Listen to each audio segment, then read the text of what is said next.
오늘 하나님 말씀은 마태복음 25장 1절로 13절까지입니다. 말씀의 주제는 열처녀 비유입니다. 본문 마태복음 제24장, 25장은 감람산에서 말씀하신 설교로 내용을 기록하고 있습니다. 이러한 감람산 설교는 주로 종말과 관련된 교훈으로 되어 있다는 것입니다. 그 중에 전반부에 해당하는 제24장은 종말의 강조와 마지막 대환란 및 그리스도의 재림의 시기 등에 대한 계시를 기록하고 있습니다. 그리고 후반부에 해당하는 제25장에서는 종말 또는 그리스도의 재림을 대비하는 성도의 바람직한 자세가 무엇일지 본문은 이러한 열처녀 비유로 말씀하시는 내용을 교훈하고 있습니다. 이러한 본문의 열처녀 비유는 유대 사회의 결혼 풍습을 배경으로 하고 있는데 이 비유에 나타나는 신랑은 그리스도를 또한 신랑을 맞으러 나간 신부의 들러리인 열처녀는 성도들을 등은 성도들의 신앙생활의 모습을 기름은 이를 유지시켜주는 성령을 의미합니다. 그리고 본 비유에서 열처녀를 슬기로운 다섯 처녀와 미련한 다섯 처녀로 나눈 것은 성도라 하는 자들 가운데에서도 그리스도의 재림 때에 어린 양의 혼인잔치에 들어갈 자와 버림받을 자가 있음을 보여주기 위함입니다. 이 말씀을 많이들 종말론적인 차원에서만 이해를 하는 경우가 있어서 오늘 예수님 다시 오시는 것을 그저 먼 훗날 내 인생 앞에 벌어질 사건으로만 오해를 하는 경우가 참 많이 있습니다. 그래서 열처녀 비유가 갖는 현실적 의미가 무엇일까 하는 것에 대해서 조금 생각해 보겠습니다. 성도님들은 다시 오실 예수님에 대해서 어떤 이해를 갖고 계시는지요? 다시 오실 예수님을 우리는 다른 말로 재림이라는 표현을 쓰기도 합니다. 우선 마태복음 25장 1절을 보겠습니다. 천국은 마치 등을 들고 신랑을 맞으러 나간 열처녀와 같습니다. 그런데 그 열처녀가 이렇게 나누어집니다. 처음에는 열처녀로 시작하는데 열처녀 중에 5명은 슬기로운 처녀, 5명은 미련한 처녀로 나누어집니다. 그러니까 단순히 우리는 슬기로운 처녀가 되어야 하겠다. 이렇게 결론을 내버리면 소위 슬기로운 처녀는 어떤 처녀일까? 정답은 기름을 준비한 처녀가 아니겠는가 하는 것입니다. 또는 졸지 않았던 처녀가 아니겠는가 라고 하는 것입니다. 그래서 졸지 말라라고 가르치기도 합니다. 그런데 성경을 좀 꼼꼼히 보시면 전혀 다른 이야기가 담겨져 있습니다. 뭐냐 하면 2절을 보십시오. 그 중에 5은 미련하고 5은 슬기로운 자다. 미련한 자들은 등을 가지되 기름을 가지지 아니하고 슬기로운 자들은 그릇에 기름을 담아 등과 함께 가졌더니 이런 상황이 되지요. 둘 다 무엇을 준비했을까요? 네, 등은 준비가 됐습니다. 그럼 이 등 안에는 당연히 이미 기름이 채워져 있었겠지요? 그런데 슬기로운 처녀와 미련한 처녀가 나뉘어진 결정적 이유가 졸아서가 아닙니다. 졸은 것은 10명이 다 졸았습니다. 깨우니까 다 일어난 것입니다. 성경을 잘 보세요. 5절을 보시기 바랍니다.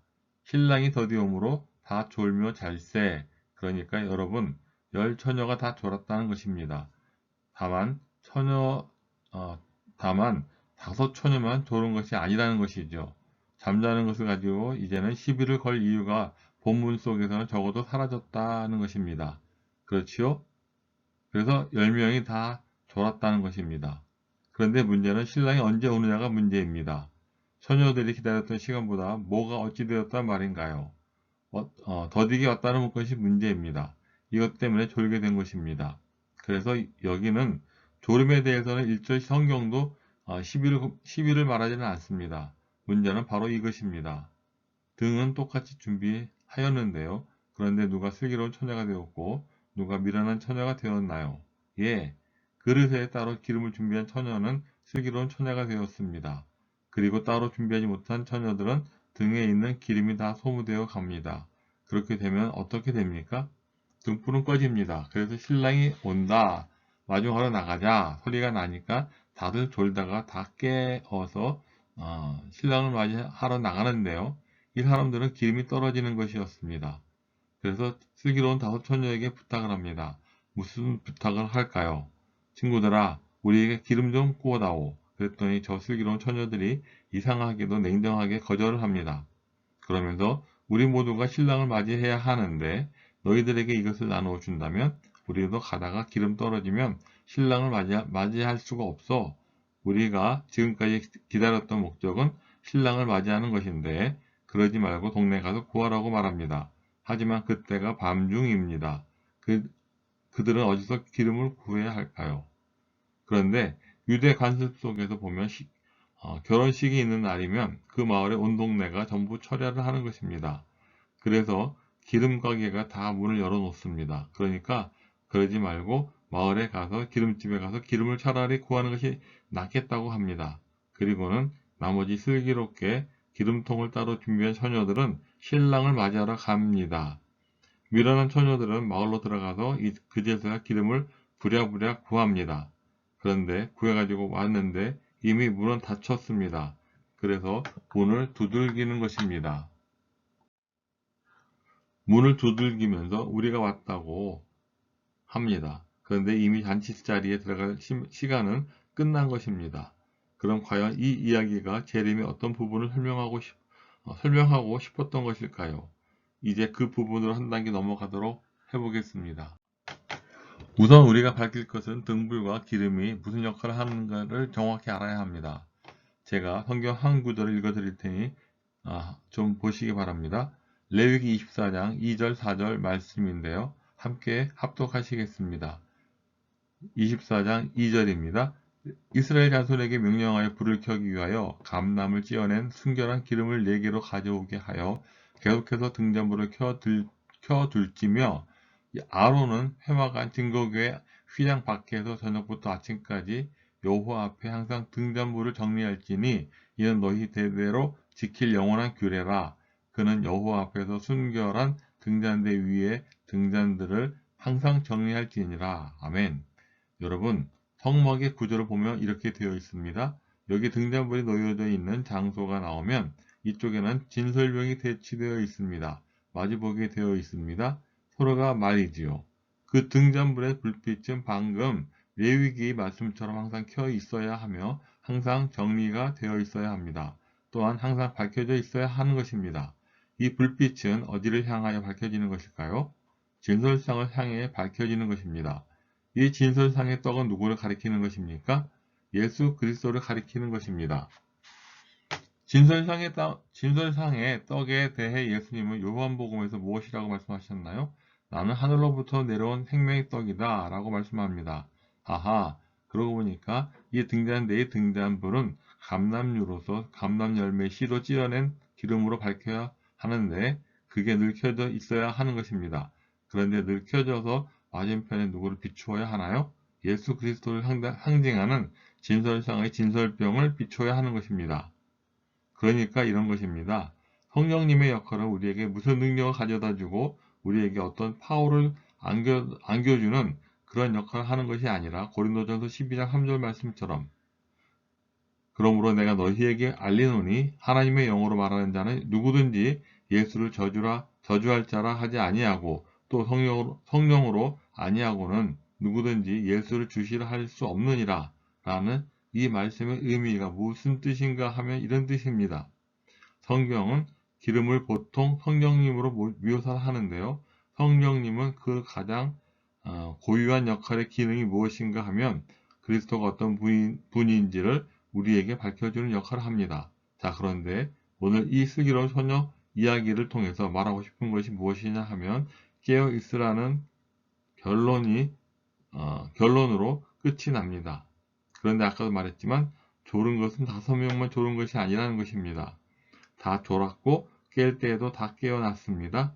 그럼 여기에서 깨어 있으라는 말은 그 이야기가 아니라는 말로 밝혀졌습니다. 과연 그러면 깨어 있으라는 말은 무슨 뜻일까요? 무슨 뜻일 것 같으세요? 여러분, 제가 여러분들에게 질문을 하면서 답을 한번 같이 생각을 해보죠. 자, 잘 들으셔야 합니다. 기름은 신랑이 와서 준비하는 것입니까? 아니면 오기 전에 준비하는 것입니까? 오기 전에 준비하는 것입니다. 맞습니다. 그렇죠?